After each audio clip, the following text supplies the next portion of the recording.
In this video, I'm going to show you how to withdraw money from your Phantom wallet to your bank account.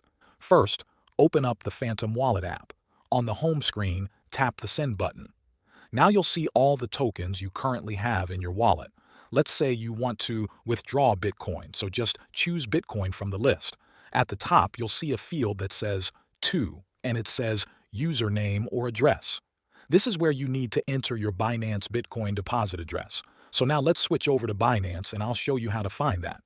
Once you're in Binance, go to your wallet, then tap on Deposit. Now search for Bitcoin or just scroll until you see it. Select it, and Binance will now show you your Bitcoin deposit address. It's usually a long string of letters and numbers. If there's a network option, make sure to choose the same network supported by Phantom now. Go ahead and copy that address. Then switch back to Phantom and paste the Binance address into the To field. Tap Next, and here choose the amount of Bitcoin you want to send. Tap Next again, and you'll see a summary of the transaction, like how much you're sending, the network, and the wallet address. And if everything looks good, tap Send to start the transfer. Once sent, it would take a few minutes to arrive in your Binance wallet. Now let's say the Bitcoin has arrived in Binance.